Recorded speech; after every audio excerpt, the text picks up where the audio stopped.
So thank you, Anne, for the nice introduction about myself and my story. And first of all, may I pay respect to most venerable monks, senior monks, and say hi to my brother monks. And again, good evening, good afternoon, good morning, everyone, wherever you are. How is everyone's doing out there? Hope everyone is happy. Okay. Tonight it's about happiness. Okay. Just sit back and relax. Okay. Nothing fancy. And as usual, before we start the session of the Dhamma talk, we will spend the first 30 minutes meditating together first.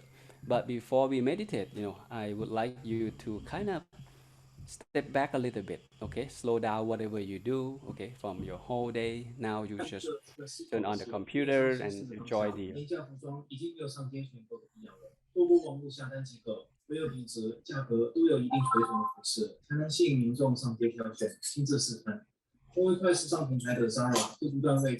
，okay. So we'll spend, you know, maybe a moment to reflect on, our life today. Okay, I want you to think of at least, three things that make you happy today. Okay, before we meditate. Okay, so I'm gonna count 10 seconds. Okay, 10, 9, 8, 7, 6, 5, 4, 3, 2, 1, 0. All right. Okay, I think I should, give you enough time to think of something that make you happy today. If you can think of three things, you type number three in the chat box. Think of five things, you type five. If you can think of 10, then give me 10.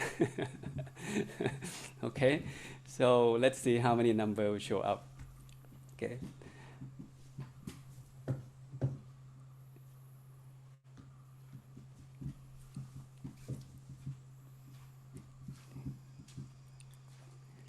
Okay, thank you very much for your participation. Okay, wow, that's, one person said 10. Okay, that means in 1 second you can think of one thing that make you happy. This is amazing. Okay, amazing, awesome. Two, three, four. Wow, that's very, impressive number. Okay, it's extremely important for us. Okay, at the end of the day, to make sure that we maybe spend a moment to reflect on our daily life and make sure that we can find some inner peace or some happiness inside our mind. Okay, and if you cannot think of anything that make you happy today, okay, I'm gonna give you two reasons why you should stay excited, why you should stay, happy. Okay, first of all, if you are joining this Zoom at the moment with me, with all the monks, with everyone here from every corner of the world, that means you are still alive, right? what is what is bigger than being alive? Okay, if you're still alive, still breathing, still watching me, listening, hear my voice at the moment, then you should be happy. All right. The second reason why you should be happy is, you will be able to listen to the Dhamma talk tonight.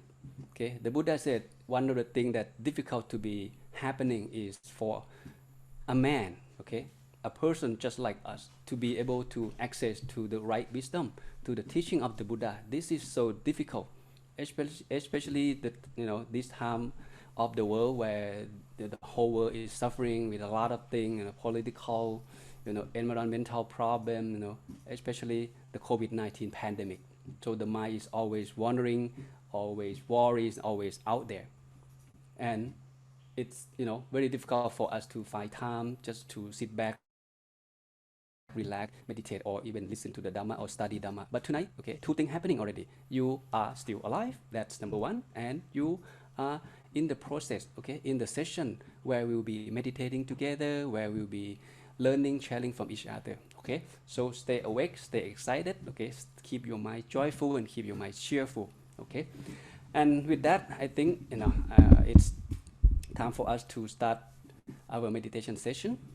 And as you know, the session would last about 25 to 30 minutes. For those of you who are new to meditation, let me give you a quick tips before we meditate. Okay, meditation is about keeping the mind to be still. When we close our eyes, okay, we are trying to achieve the stillness of the mind. That's it, period. Whatever technique you use doesn't really matter, but we do our best to still the mind at one point in the body.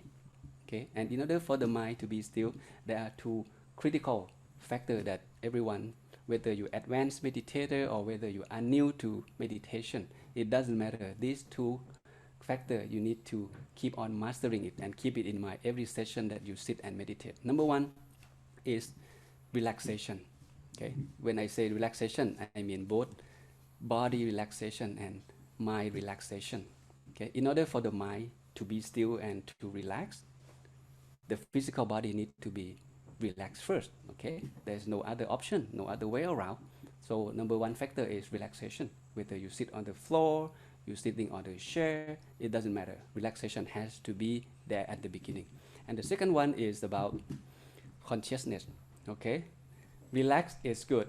Too relax, you tend to lose consciousness. You may fall asleep, you may think too much. Okay, so you need to find balance between, make sure you stay relaxed and make sure you stay conscious. So these two components, okay, go together every time we meditate. Okay, with that being said, let's put everything we learned, okay, in this moment into practice. All right. So let's take a few good deep breaths for, at the beginning of the session. Wherever you are, on the chair, on the floor, on the couch, get yourself comfortable and take a few good deep breaths. You can have your eyes open or you can have your eyes closed, whichever you feel comfortable. Breathe in slowly.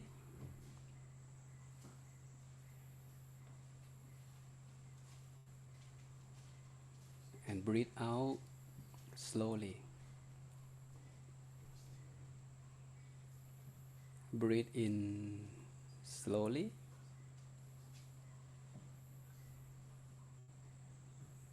And breathe out slowly.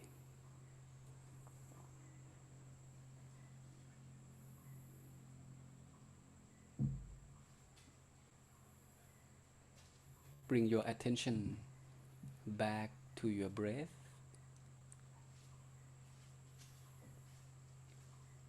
Breathe in deeply, as deep as you can. And breathe out fully.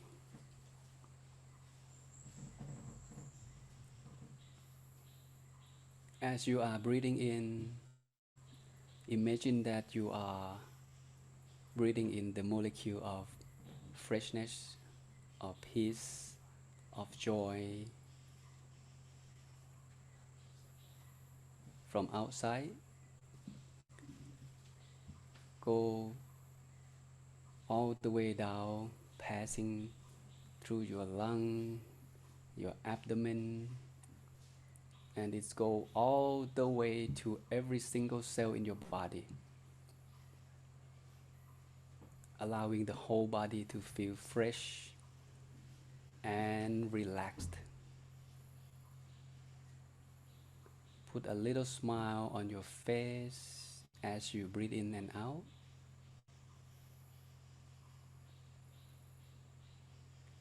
And as you are breathing out, you are releasing out all of your discomfort feelings, the heat, worries, anxieties, or any kind of negative feeling that you might have.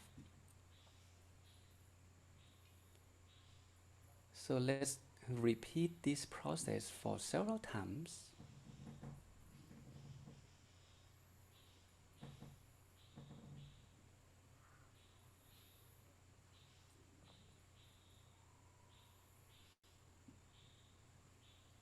Take a deep breath slowly.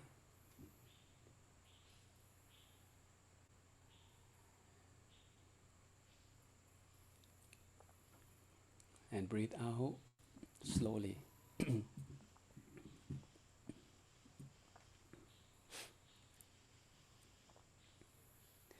Now slowly and gently close your eyes.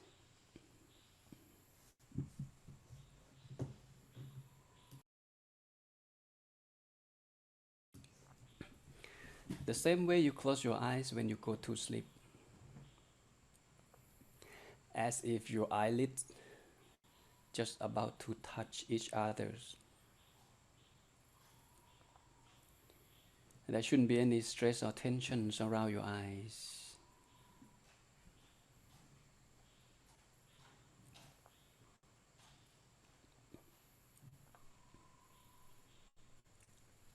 Find yourself the very most comfortable sitting position.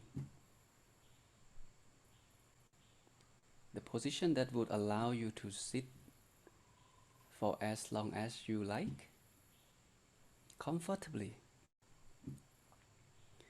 Whether you are sitting on the floor, on the chair, on the couch, anywhere. Sit comfortably. Get yourself comfortable at the beginning.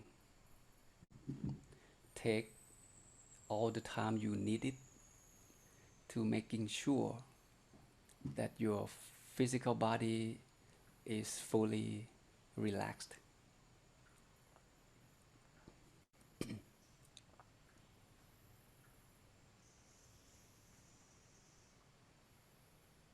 Slowly relax the muscle around your forehead,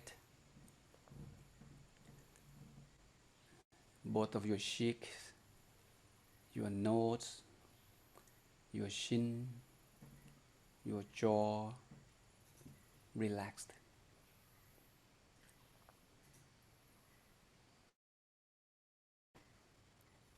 Continue, loosen the muscle around your neck, both of your shoulders, your upper arms, your elbows, your lower arms, down to your palms and your fingers, relaxed.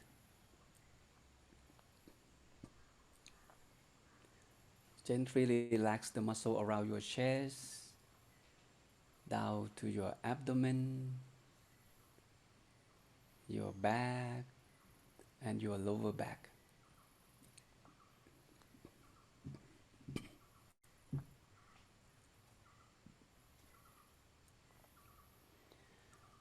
And loosen the muscle around your bottom, your thigh, both of your upper legs, down to your knees, your forelegs, both of your ankles, down to the bottom of your feet, and to the tip of your toes, relaxed.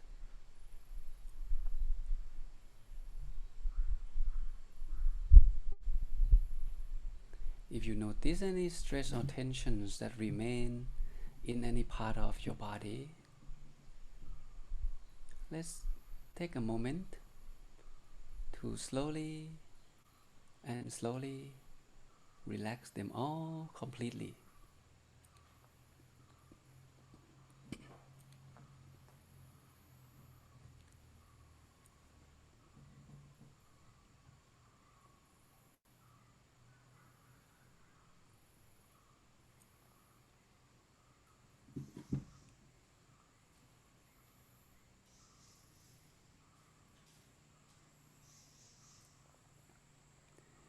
It doesn't hurt anything if you would like to do inventory check of your physical body from the top of your head down to the tip of your toes,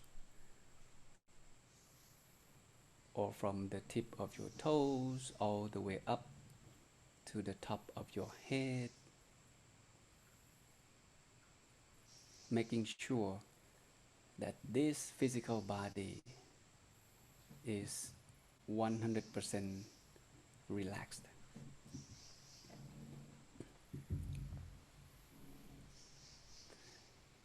You feel 100% content of the way you sit, the way you place your arms, your hands, your legs, the way you sit on the floor, or the way you sit on the chair.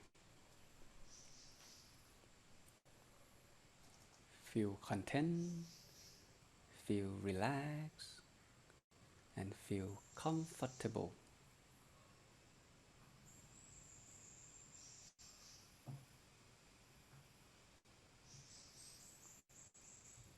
There is no need to rush yourself to stop the mind from thinking or wandering around. No need to rush yourself to visualize any form of meditation objects or try to still the mind.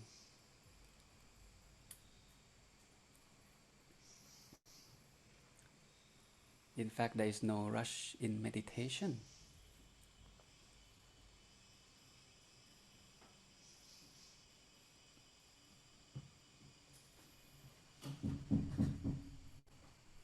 We cannot overlook the importance of physical relaxation if we would like to achieve the stillness of the mind. So take your time to make sure that you are fully relaxed.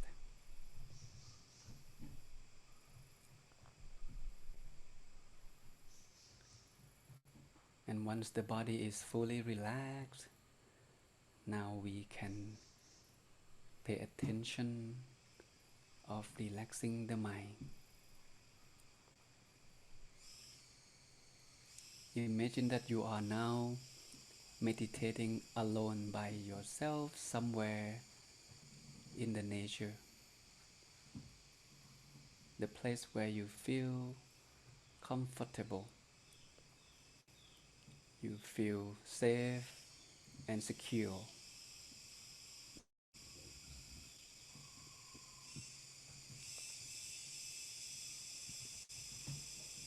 You can feel the freshness of the air around you,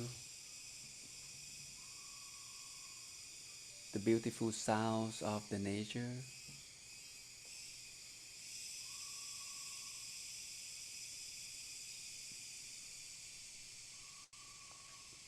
the quietness of the body, and the stillness of the mind.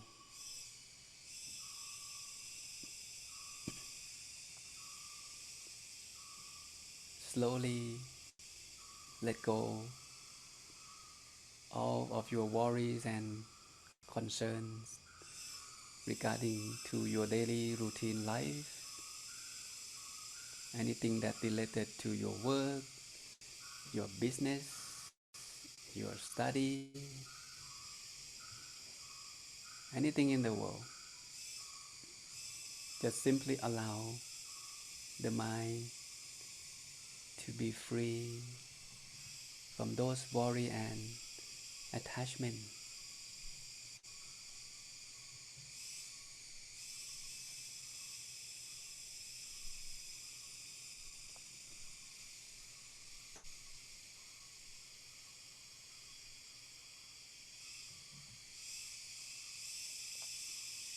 As you slowly let go all of your worry and concern, you may feel that the world around you is very wide open, very spacious. You may feel light, feel openness, feel relief, and feel joyful.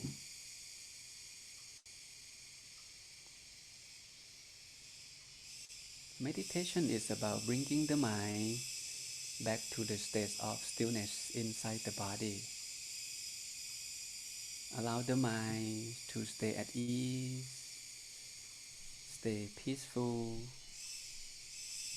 at the center of the body.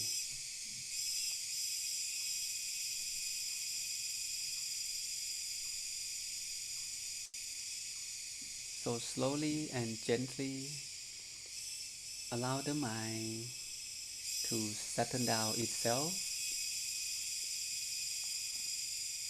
to the center of the body,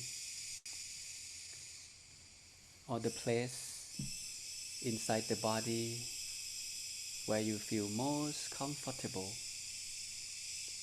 and relaxed. Recognizing the location inside the body where you feel at ease, feel relaxed, and feel very, very comfortable.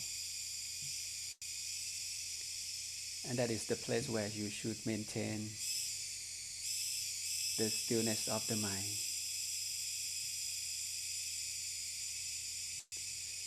Cherish your mind with happiness and joy.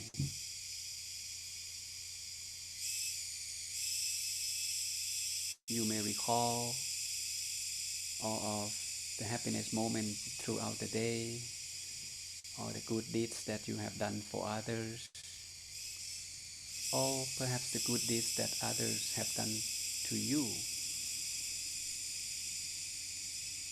Keep on bringing happiness and joy into your mind. Cultivate the cheerful mind and the peaceful mind for a moment.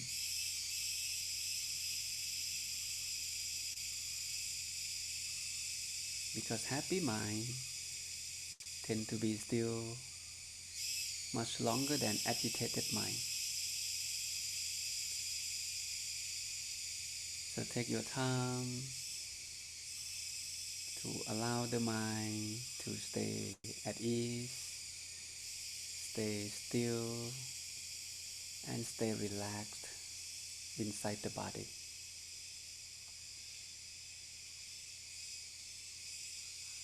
If you are comfortable with visualizing meditation objects of your choice, such as the full moon, the star, the sun, the flowers, if you feel comfortable, then you may visualize the object of your choice, or you may visualize nothing, just simply maintaining the feeling of being relaxed, being comfortable, and stay still inside your body. Either one is perfectly fine.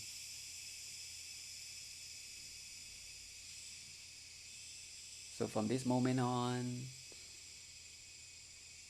just simply maintain the feeling of being relaxed and your consciousness for as long as you can, for as continuously as you can. So sit back, relax, and allow the inner journey to begin naturally.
your mind still at the center of your body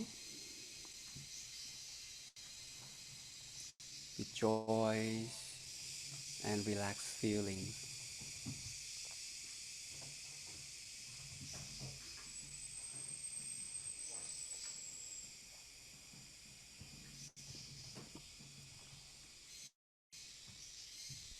And as we come close to the end of the meditation session, so let's take a moment to reflect on our meditation practice today, to reflect on peace and happiness that we cultivate during the session.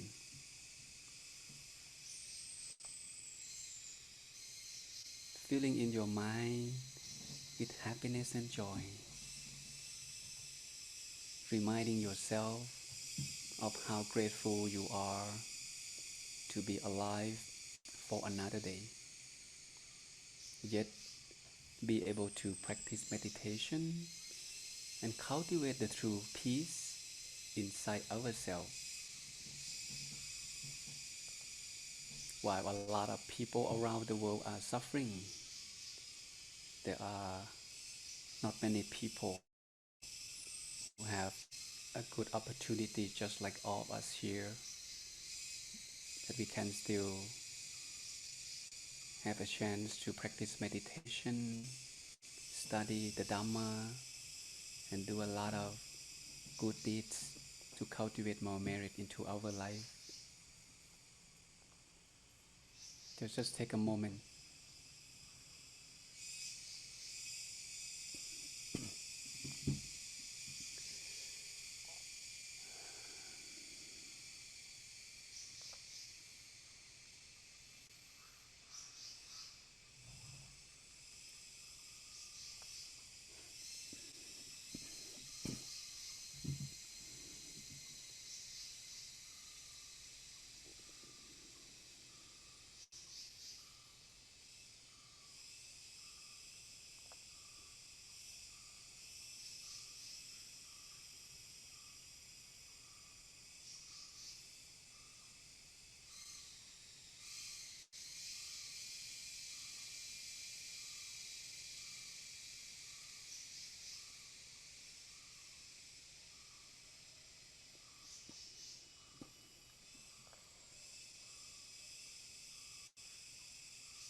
Now let's take a few good deep breaths before we exit our meditation, while keeping your mind still at the center of the body. So breathe in slowly and breathe out slowly.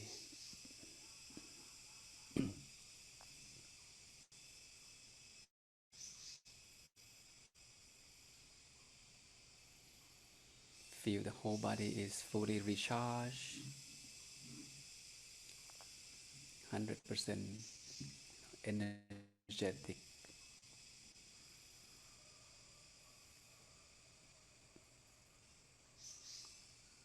And as you feel comfortable, you may slowly open up your eyes. สัพเพพุทธาภลปตาปัจเจกานันจะยังพลังอรหันตานันสเตเชนรคังพันธามิสัพพโสสัพพพุทธานุภาเวนะสัพพธัมมานุภาเวนะสัพพสังฆานุภาเวนะสทาโสธีภวันตุเต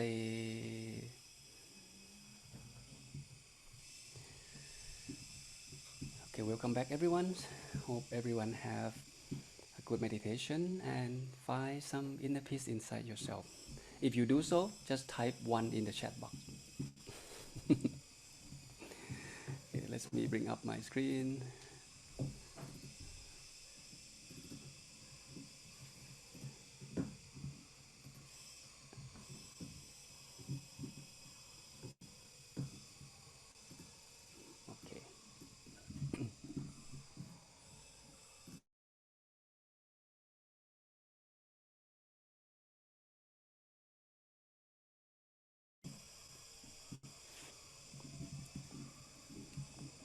Okay, we spend about 30 minutes meditating together.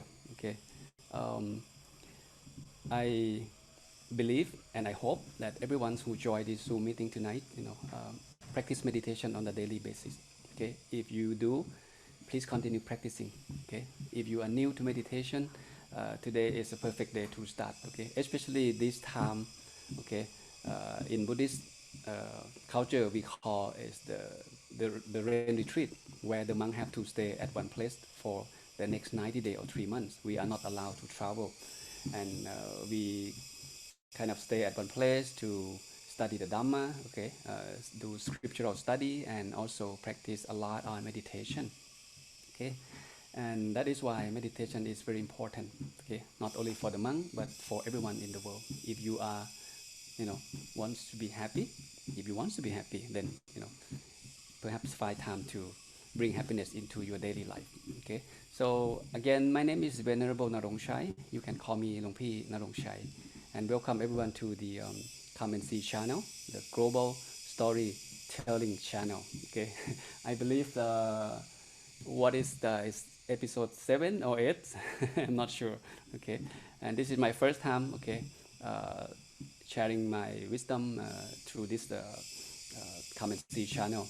So, and the topic tonight is about a walk through happiness.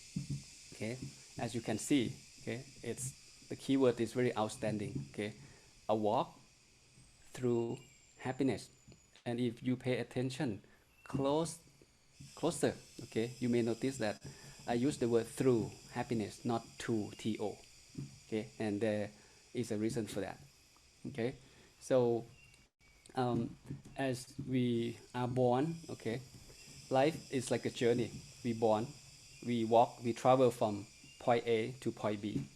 Point A is the day that we are born, and point B is the day that we die.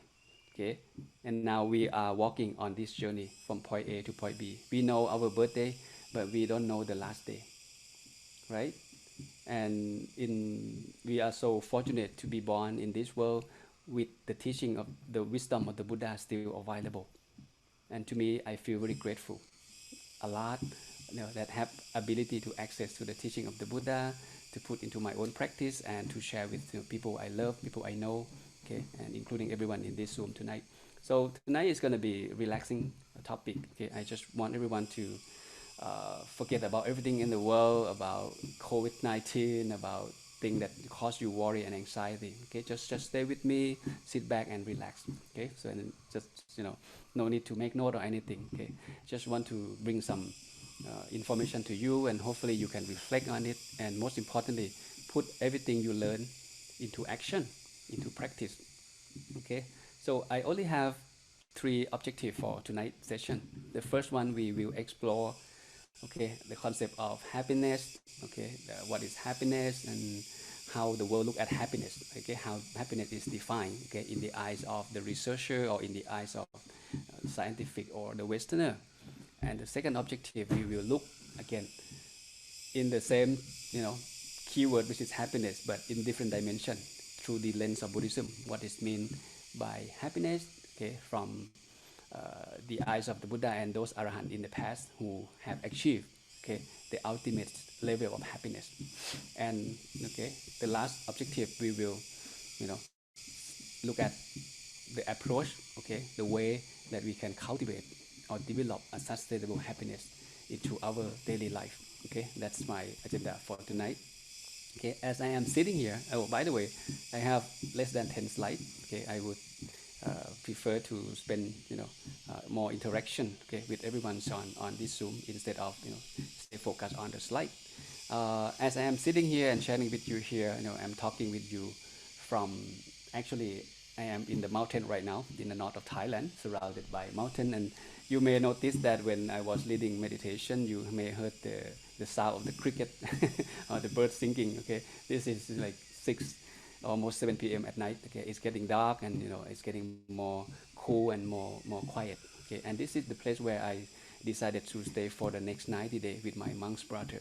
And as I am here, I'm not alone in this studio. We have monk's brother from many countries, and this gentlemen come from around the world, sign up to be a monk for 30 days, and some of them even looking for a day-by-day ordination. That means they will stay longer after the program is over at the end of this month, okay, and stay the rain retreat together for the next 90 days, and perhaps they may stay longer after that, okay. So no matter who we are, okay, I think happiness is a big thing, okay. At the end of the day, okay, no matter who we are, okay, we are looking for something, the same thing, the common thing, which is happiness. But each individual have different definition of happiness, and that is why I think it's important for us to kind of step back and look deeper into our mind. Okay, what makes us happy? What is happiness? What is the meaning of life? Okay, and the Buddha said, if a man can live one day, but he reflect on his own life, about how to live life noble, about the meaning of life, this man living one day is worth more than a man who can live 100 years but never reflect on his own life. Okay, every time you hear the Buddha word about it, you should think deeper. Okay, don't take the teaching of the Buddha lightly. Okay, and uh, it is also said, an unexamined life is not worth living. Okay, I kind of like it. If we never examine our life, okay, as we grow up, we born here, now we 30 years old, 50 years old, 70 years old, but we never reflect on our own life, of what is the meaning of life and how to live life noble. Okay, this is just a waste of time. Okay, because in the eyes of Buddhism, this is not the first lifetime that we are born, and it's definitely not the last lifetime either.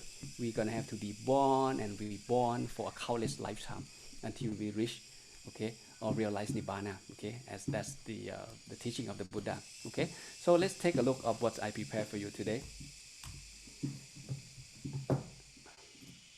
Okay, recently in the past decade, I have noticed that the world is gets excited about happiness topic. There's something called the science of happiness. There are many researchers have done the research on happiness. There are many great schools in the world start providing class about happiness, how to be happy, how to live happier.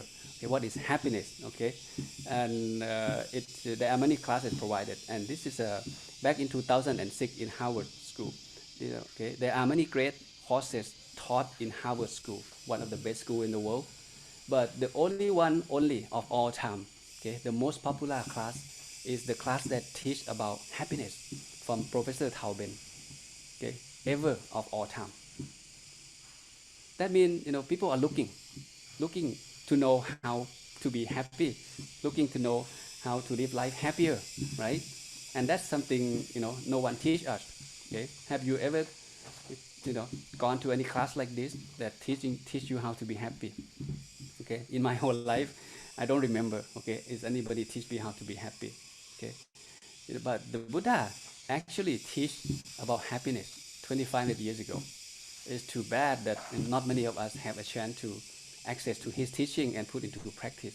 But nowadays, the world is moving fast. A lot of things happening in the whole world, and people are suffering. And that is why people are looking about meaning of life, how to live life noble, and about how to be happy and how to live life happier. Okay, and this is the Professor Tauben come up with many books about happiness. He is professor at Harvard University, and he is the expert in happiness field in the academic world. And this is his definition what happiness means. Okay, he said happiness lies at the intersection between pleasure and meaning. Basically, happiness is a combination of pleasure. Okay, to be specific, we can say sense pleasure, okay, pleasurable, and then meaning. Okay, if these two things combine, and this is the big picture of what it means by happiness. I don't know if this can relate it to any of us here. Okay, you may have your own definition of what it means by happiness. Okay, what makes you happy? Okay, how do you know that you are happy? Okay, so there are many books available. Okay, but to me, like I said, I feel so fortunate. I believe all of us should feel fortunate as well that our great teacher, the Buddha, have talked about this 2,500 years ago. Completely, holistically, teach us how to be happy. Okay, you may heard that, oh, the Buddha talked about suffering. He didn't talk about happiness. Well, in fact, you should look deeper. Happiness, peace, okay, is the synonymous. It's the same thing. And this topic is huge.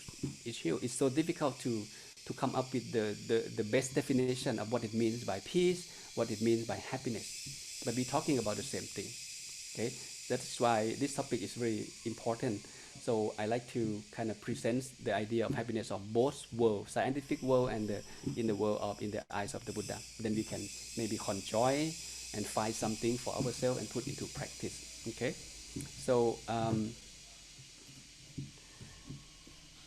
this is something, don't get nervous about the picture. There's a lot of information in here, but this is something I like to mention here because we are talking the global storytelling. We are talking about how the world is moving toward happiness and peace, and I think the best place to start looking at this dimension or this movement is through the lens of UN. Okay, this is the best and most effective peace development agenda for the world, for humanity that never existed before. It's come from the suggestion of UN scientists. They get together, they did a lot of research, and they come up with this. This is called the Sustainable Development Goals. Okay, if you are new to this, you should at least, you should pay attention and get to know what it is, because this is what the world is. It actually started back to 2015 and aim to achieve in the 2030, which is 30-year time frame. Now we have less than 9 years to achieve all of these goals. There are 17 goals and 169 targets incorporated in this agenda, hoping that if all the countries can fulfill all of these 17 goals, then the world will be a better place to live, then the world will be happy, everyone in the world will be at peace. There will be no war, there will be no environment problem, there will be no political problem, and that's the idea of these 17 goals. Okay, I will not go into each goal of this. You can study by yourself if you are interested. But my point here is, this is where the world is heading.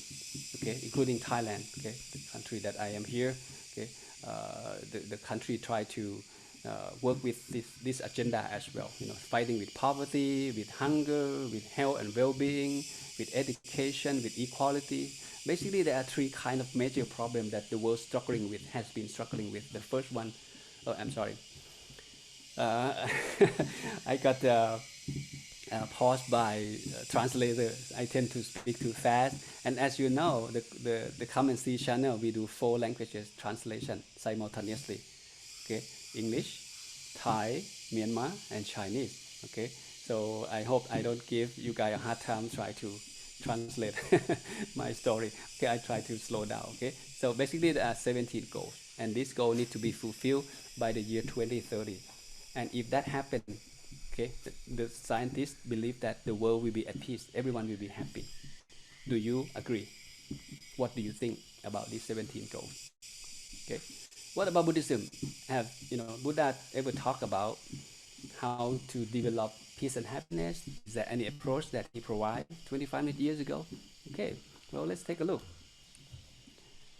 There is something called Buddhist development goal as well. Okay, to me, I call this a holistic, sustainable happiness development for mankind. Okay, because as you know, okay, human being, we compose of body and mind. Okay, all of those 17 goals of the UN target mainly on the physical side, okay, of environment, of social, and of economic, 3 things. There are nothing mentioned specifically about how to develop, in terms of spiritual development, and that's something important that's missing. But the Buddha look at this, in a very deeper dimension. Okay, human body, we have body and mind. Human being, we have body and we have the mind. Everyone knows how to take care of the body, but not everyone knows how to take care of the mind. We eat good food, we exercise, we have enough rest, make sure that the body is healthy, and we clean the body twice a day, 3 times a day.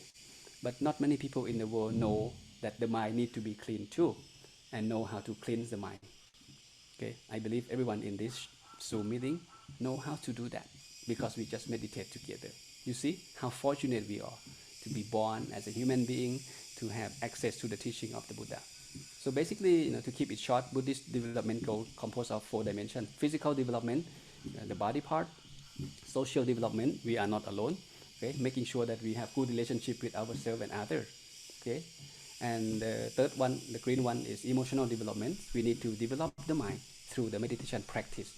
And the last one, not only that, we need to develop wisdom to understand the true nature of life, the true nature of things. With all this together, then we can live life happier, and this happiness can be sustained, okay. And this is the myth of happiness that a lot of people misunderstanding about happiness. Happiness must be found, okay. We put happiness at the end of the journey. We have to get there in order to be happy, and this is proven to be wrong, okay. Happiness don't need to be found. Happiness is something we cultivate. We can create our own happiness, okay. And the second one, happiness lies in the changing of your circumstances. That means, let's say you put the condition into your life: if I have this, then I be happy.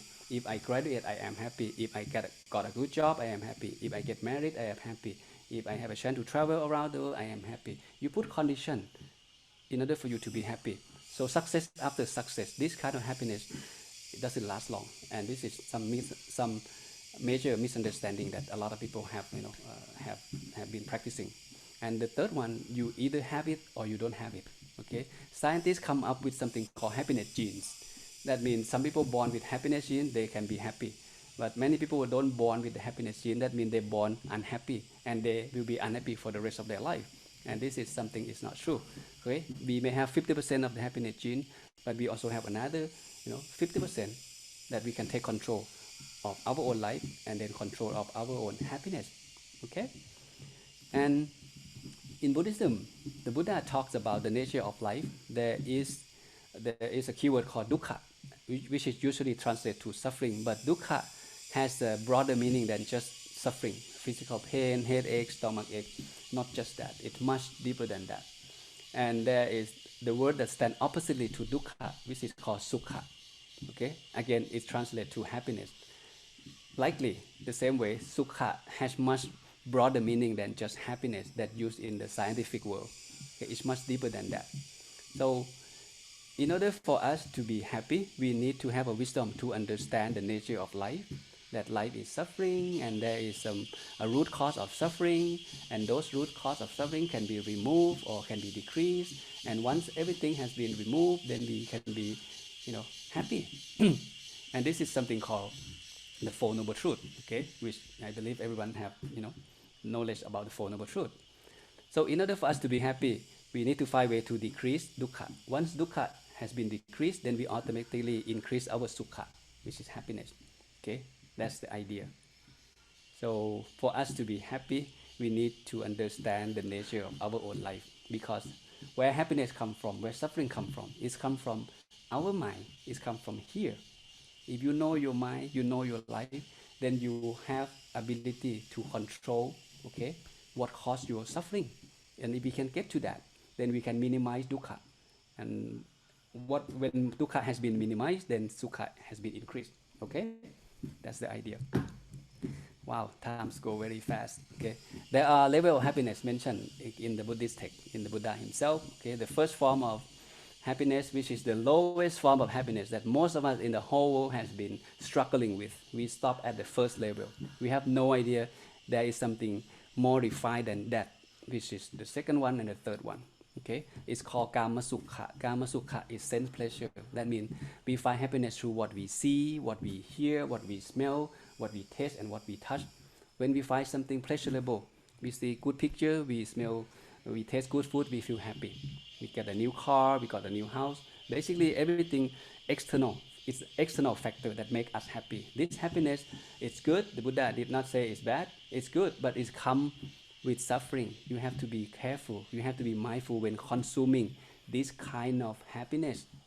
Okay, you have a phone. It's looking good. It works fine, and all of a sudden you notice that there is a new iPhone came up. This phone is good, and you crave for another phone which is better, more expensive. You may not have enough money to buy it, but something tell you that hey, you should get it. And this is called craving or tanha. It's a technical term called tanha. So we crave for new phone. When we have new phone, we may be happy for a month, 2 months, and then another new phone come up again. So we keep on chasing material. It's an outside factor that make us happy. This kind of happiness always come with worry, anxiety, and it's never ended. The Buddha suggests that, hey, pay attention when you consume happiness from the outside factor. It's called sense pleasure. You should find yourself to improve happiness. Go to the refined form of happiness, which is the second one we call the jhana sukha. The jhana sukha is about meditation, to keep it simple. When we meditate, we find the peace of mind. When the mind being at peace, then it cannot explain by word how good we feel. Okay, in the beginning when we meditate, I believe some of us may be able to achieve the stillness of the mind. Okay, you feel so good, you feel relaxed, you feel worry free. You don't need anything in the whole world, and that is happiness. Okay, in the second level, nothing to do with the outside factor. It's about us. It's about our mind being free from worry, being free from craving. And the third level, which is the highest level, is called nibbana sukha. Okay, where the mind is free from all impurity, defilement, greed, hatred, delusion, completely gone, just like all the Buddha mind or those Arahant mind in the past. And you may ask that, oh, Luang Pi, when can I get there? It's going to seem like impossible. Okay, well, I'm not going to be worried about that. If you keep on walking, follow the right teaching and put on practice, you on your way to be there someday. Okay, and the Buddha is the living proof that this kind of happiness is achievable, is attainable. Okay, it's not merely impossible, it is impossible, and a lot of people have achieved that in the past. Okay, so keep in mind there are three kinds of happiness in the eyes of Buddhism. This is the Buddha give us the approach of how, okay, to cultivate a sustainable happiness. Okay, in this short and powerful sutra from Samyutta Nikaya, he said, a wise man grounded in ethics, developing the mind and wisdom, can untangle this tangled mess. Listen carefully.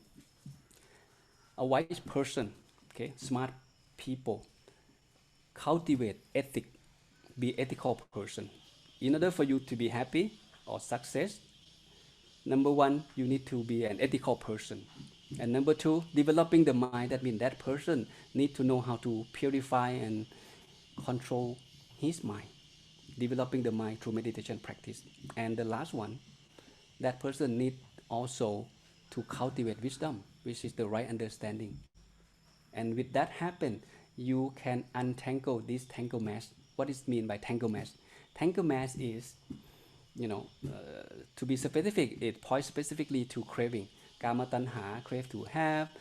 Vibhava tanha, crave for bhava tanha, crave for existence, and vibhava tanha, crave for non-existence. But in this case, we can translate it to conflict, problem, suffering in life. If we are ethical person, okay, we practice meditation and we cultivate wisdom. Okay, all the problem in life can be minimized and can be under control. And with that, we can live life happy. Okay, so this picture helps us to understand much better. I put everything into one picture. Okay, as you can see, there are two groups of people, on this picture. The first group of people is the monk, and the second is the lay people, just like all of us here. And this monk, whether you are a monk or the lay people, okay, we are looking for something in life, okay, which is happiness. As you can see in this picture, happiness in Buddhism is both means and ends. And it's not just the destination.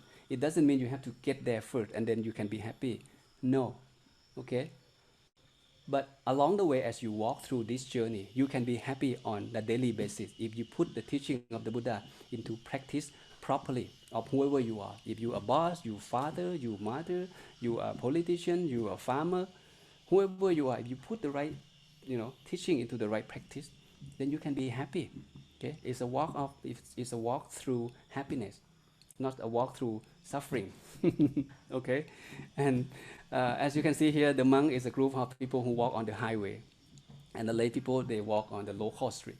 Why is that? Because monks see the danger of samsara, the danger of existence. So these people sign up to become a monk because they want to shorten themselves in this journey of happiness. They want to get there and realize nibbana, just like the Buddha live as a good example. That's why they ordain and they become a monk. They walk on the highway. What I mean by highway is, when people get on the highway, we can go to the destination faster because we don't have to worry about a lot of things, about making a living, paying the bill, raising the kids. Monks don't do those kind of things. They just go straight how to free oneself from suffering. What did the Buddha teach? Okay, I want to practice, and free myself from suffering. So the people get on the highway. But for the lay people, okay, they know, okay, happiness is good, nibbana is good, it's over there. Someday I get there, but I'm not in a hurry. I'm gonna take my time, okay, enjoy my life here and there, okay, giving, make donation, make merit, observe precept here and there. But I'm not in a hurry, okay. But at the end of the day, whether you are a monk or the lay people, like I said, we're looking for something. But the monk look at happiness through the lens of having less and less and less. The less item we have, the happier we are, the happier we gain. Okay, we have 3 pieces of this. We have 1 shoe, we have 1 bag, we have 1 bowl. We don't own house, we don't own car, we own nothing. But for the lay people, they look at happiness through the lens of having more education, more success, more house, more car, more money. The more we have, hopefully, okay, the happier we are. And that's the lens of happiness of the lay people. Okay, again, nothing wrong with that. The Buddha just give us some, precaution. But be careful. If you seek happiness through the sense pleasure, those happiness may come with suffering and conflict. You need to be mindful when consuming those kind of happiness. And the Buddha give us a framework. The green one talk about ethical conduct. The yellow one talk about meditation practice, and the red one talk about develop wisdom.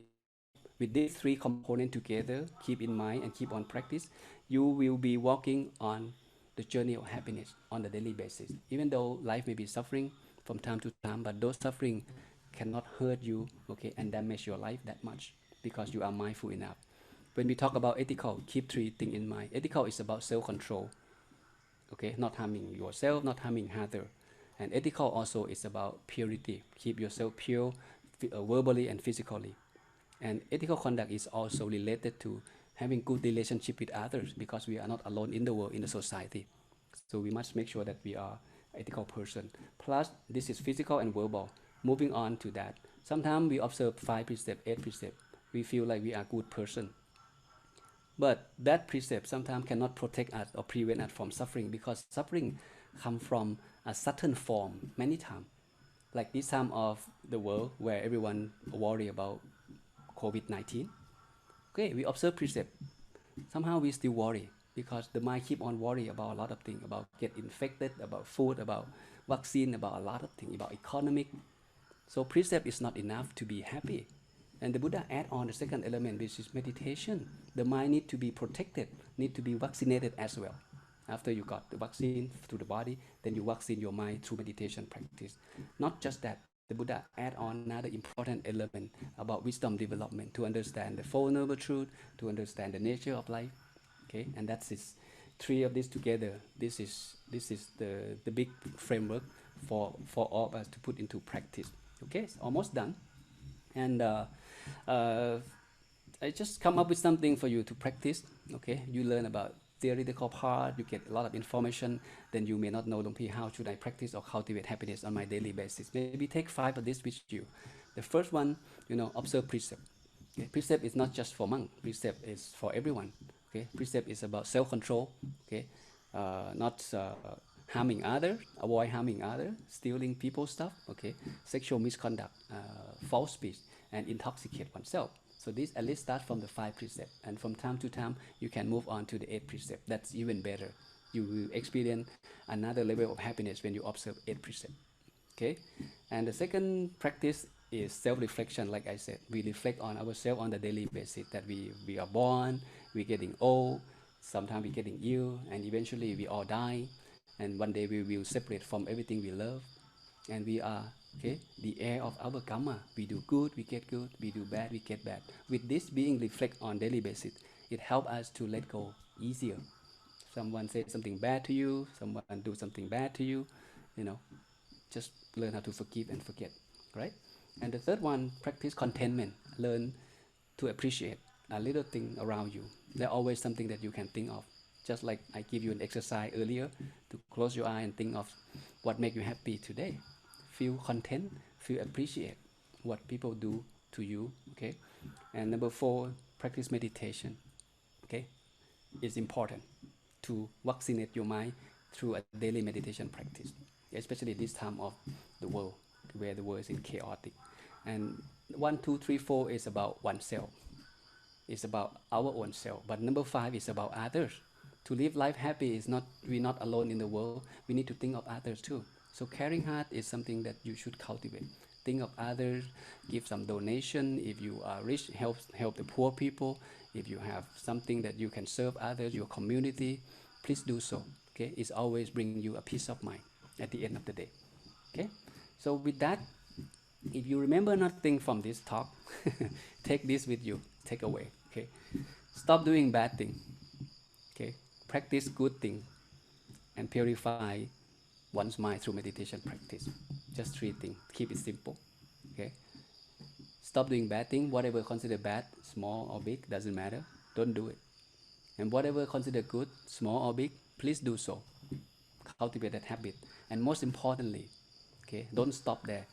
Practice meditation, because if you want to achieve a refined form of happiness, there is no way you can attain, okay, without practicing meditation, because happiness comes from the mind, suffering also comes from the mind, and the only thing that can help us cleanse the mind is the meditation practice.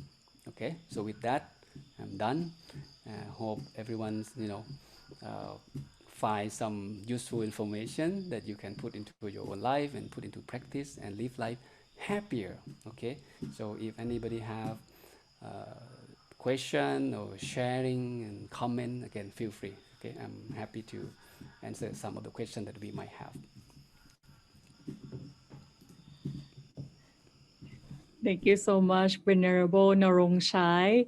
I'm sure that we are all really happier by now since, the meditation with you, of course. I think we have got the question already. Shall we, Long Pi? The first one, Long Pi. All right.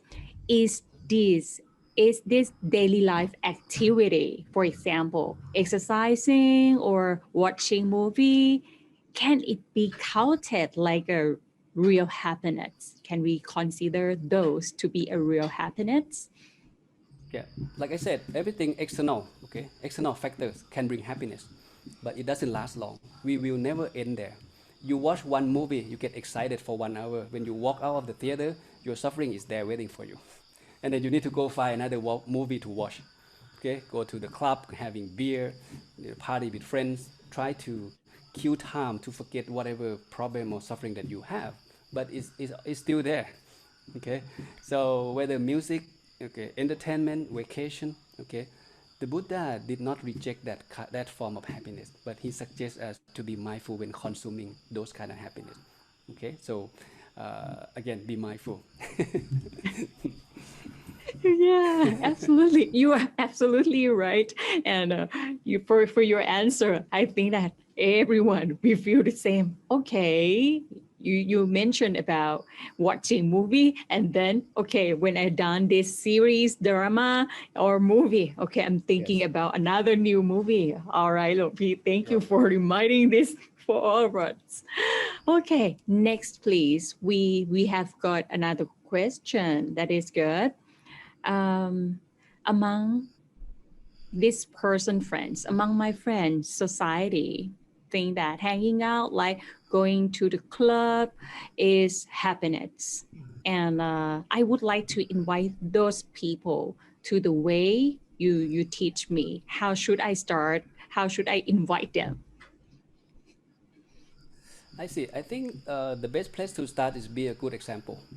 Okay, I think actions speak more than words.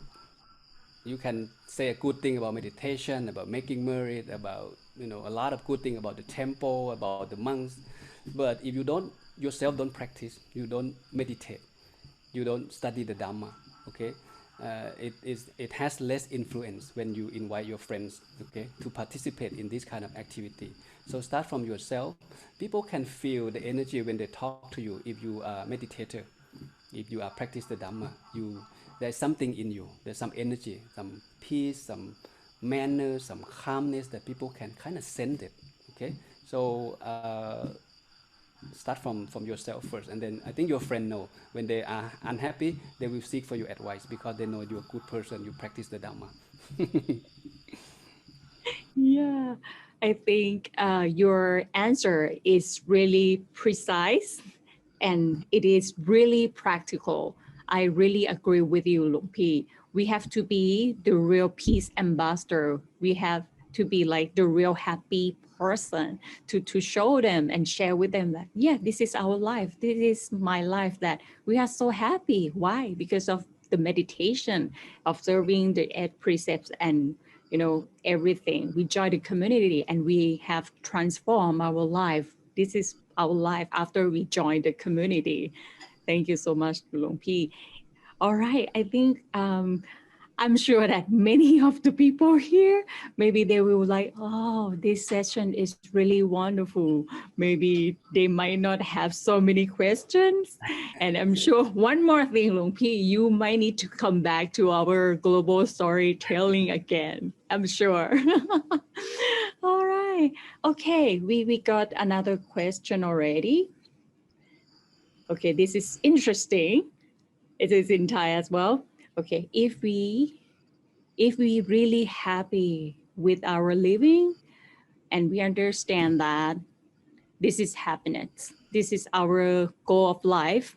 If we compare, like we joining the community, joining the temple, accumulating the merits, sometimes we might feel a little bit tough or a little bit tired, and we might have faced some challenges.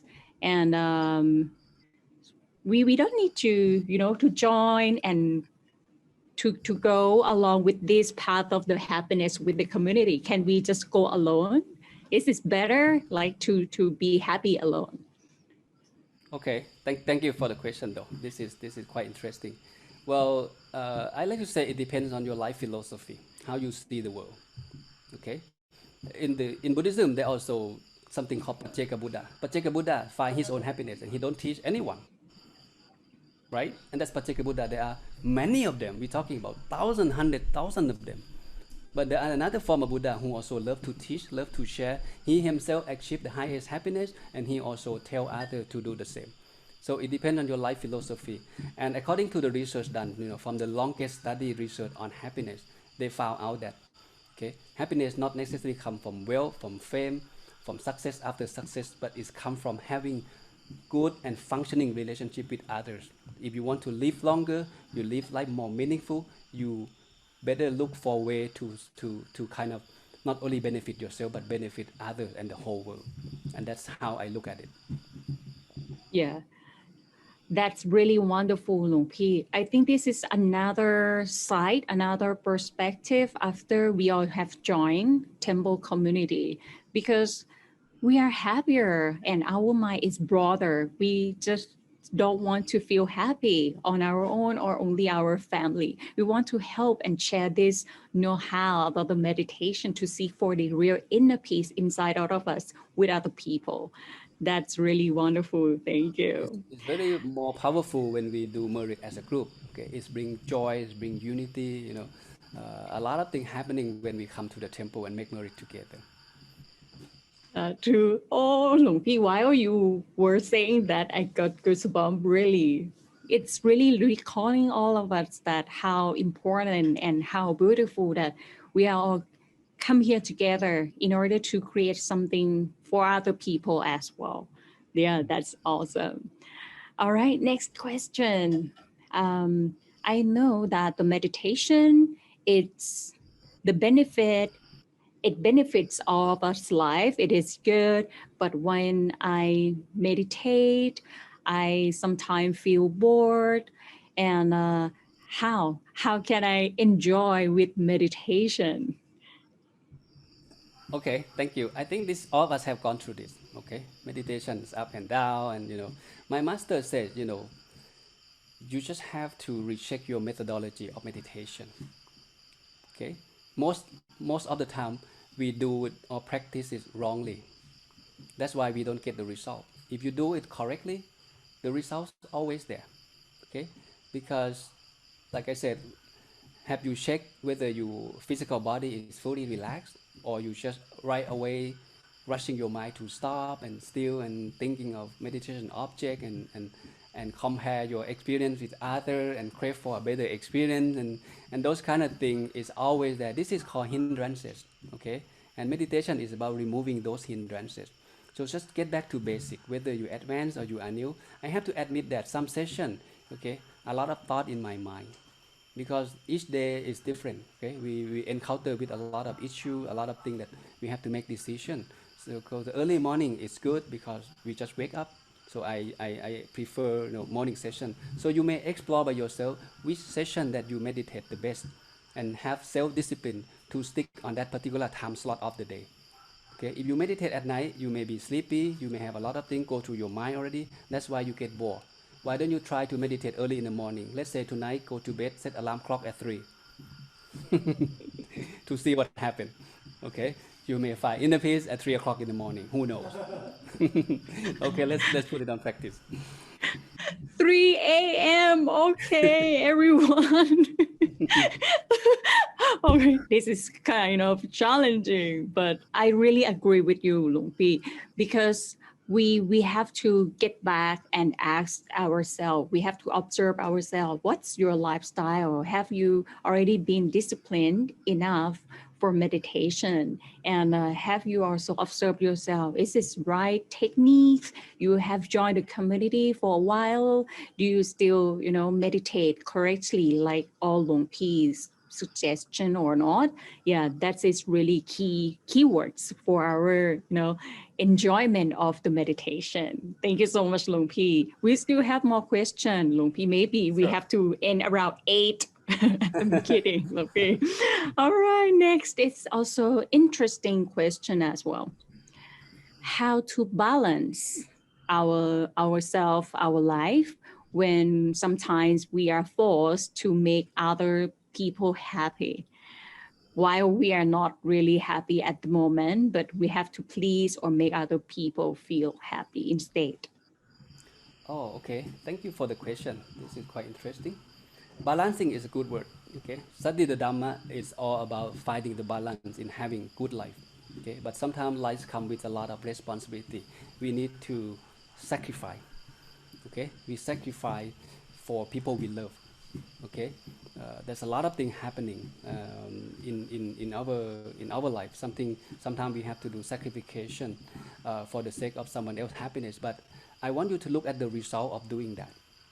At the end of the day, even though you may not have time to meditate, may not have time to study Dhamma, may not have time to go to the temple as you wanted to do, but you use your time for something else to make sure other people are happy.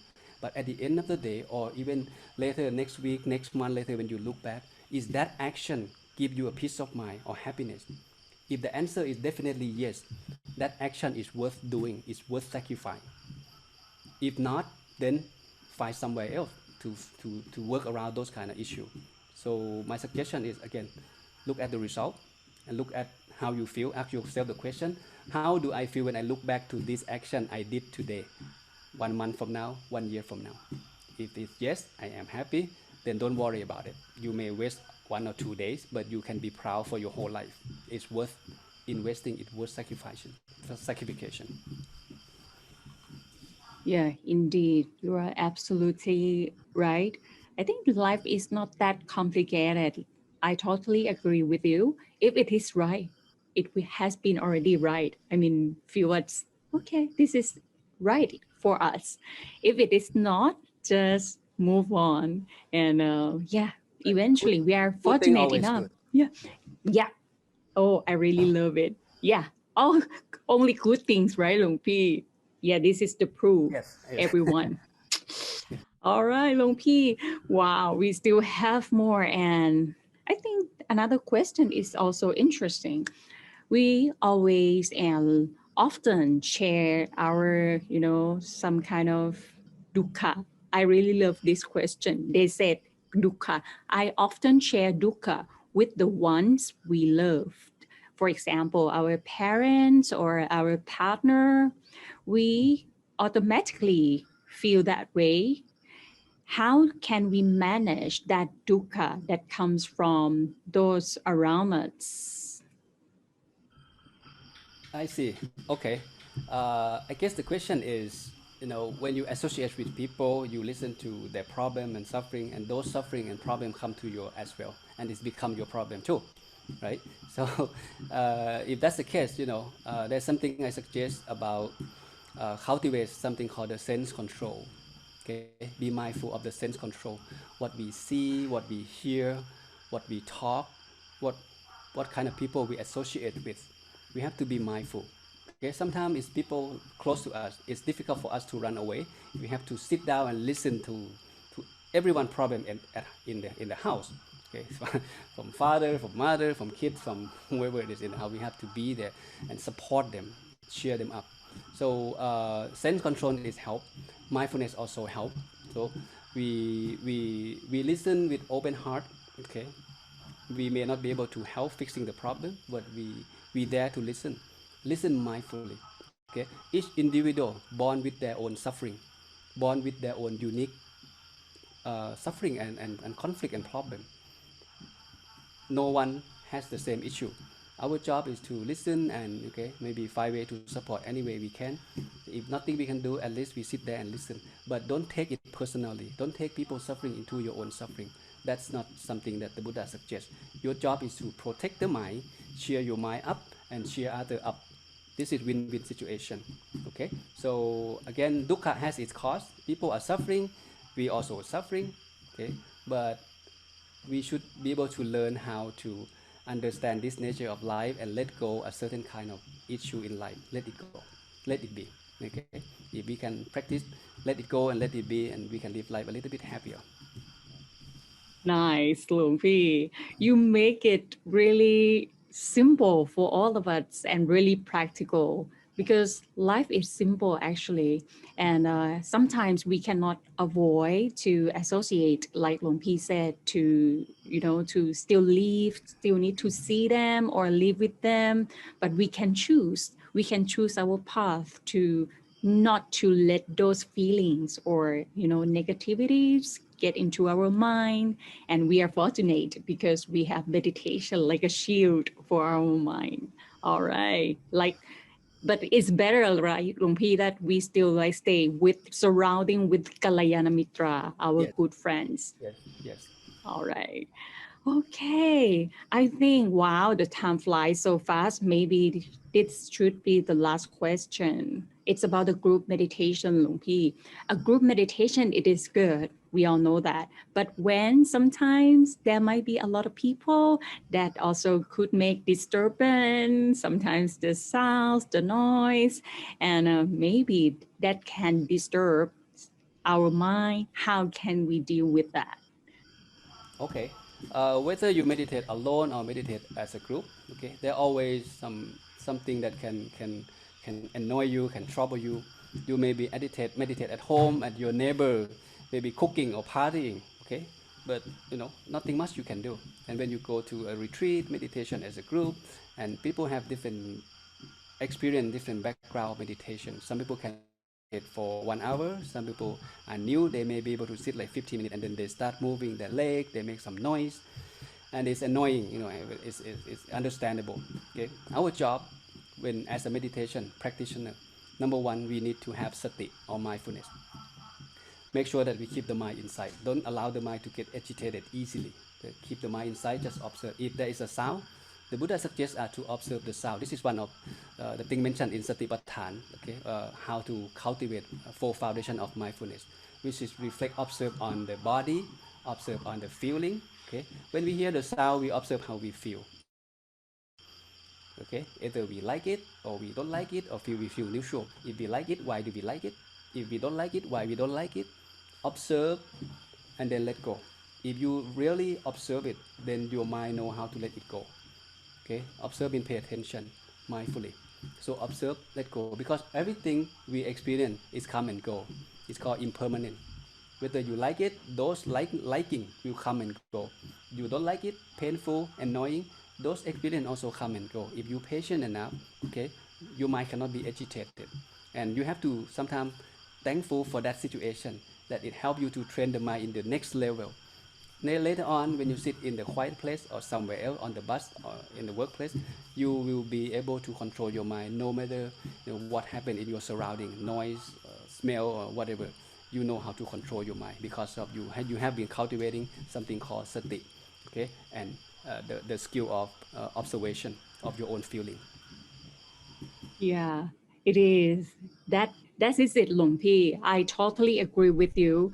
Our mind and our life will be like another level. We can step up our life to be more like, okay, we understand people, other people more, and our mind it's all or has been already broadened because of this generosity and share this chance to let other people also learn from us, from other people as well. Maybe they can aware that, oh, maybe I can disturb some other people, Right. so they also learn indirectly from us as well. I believe that too. And another Or tip is that yeah, we find yeah. way to understand. Okay, if we understand the people right next to us why they make noise, sometimes it turn agitated mind to be sympathy mind. Okay, maybe that the first time that person just got into the meditation retreat, we should feel happy for him instead of getting mad or getting cranky with his behavior. Okay, so if we understand, our mind become more open, and then we can find a peace of mind even though he may keep making noise. Oh, you are so kind. Yeah. But I think this is really beautiful if we can see the world in a different way and we can, transform our perspective. Our life is going to be totally happier and we can live happily, like our walk can be clearer too through the happiness like today. Thank you. All right. Okay, everyone. I wish we could have a longer session. So I'm sure that next, in the future, we need to welcome our venerable Narongchai come back and join our global storytelling again. All right, everyone. So, and in this occasion, I would love to be the representative to thank our venerable Narongchai for giving us this amazing topic, a walk through happiness. We have learned and cultivate a lot of tips that we are sure that now from this moment we're gonna have a happier life for sure, Lumpy. So everyone, I would love to welcome all of you to have a photo session with our guest teaching monk. Could you please turn on your camera?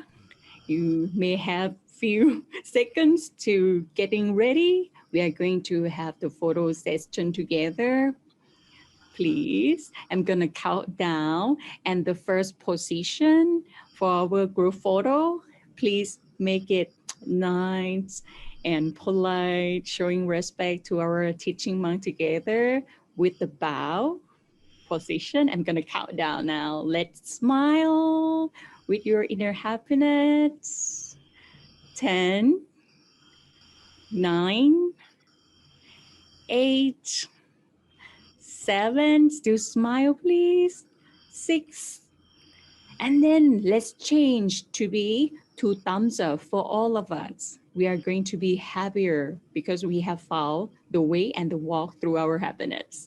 5, 4, 3, 2, and 1. All right, everyone. Thank you so much. Thank you. Thank you. In this occasion, I would like to invite our Venerable Narongchai to have some special message before we dismiss our program now. Okay, everyone. I understand that we are in difficult time right now. The whole world, all of us, and this pandemic virus affect all of us, including monastic community as well. But this is nothing new. Okay, the world have gone through this suffering. It's up and down. Okay, it depends on this situation reflect is a reflection of human quality. Okay, because the mind of human as a whole is crowded. It's no peace in their mind, and that's why all kind of problem happens around the world. Okay, if not this virus, there may be something else anyway. It's gonna be happening. Our job is not to be panicked. The Buddha give us a tip of how to survive. Okay, he said, mindfulness is the way that help us to stay survive and stay protected. Okay, for example, we put the mask on, we keep distances, we wash our hand. This is about mindfulness. Don't be careless. Okay, the situation is not still under control. It still keep on going. Again, be mindful and get together. And this group global storytelling, this comment channel is dedicated for all of us to come meditate together and find inner peace. And when the mind is at peace, one mind at a time, the whole world can be at peace, and all the bad things will go away. So stay strong until we meet again. Stay strong, stay positive. Okay, we will surpass this, turbulent together. May all the Buddha, the Dhamma, the Sangha bless all of us and protect all of us. Okay, to have a good life, a long life, and stay safe from the COVID-19 and all danger in the whole world. With that, rejoice in everyone's merit. Sadhu, sadhu, sadhu. Thank you so much, Venerable Dr. Narongchai, for being here for all of us. We are all more than hopeful for now. We are surely that it's going to be so soon. Our world will become brighter, become happier, because it's going to start from us in the Zoom meeting class now. And around the world, it can happen if we all be here together. Let's make it happen like Luang Pi said, everyone. Thank you so much, Luang Pi.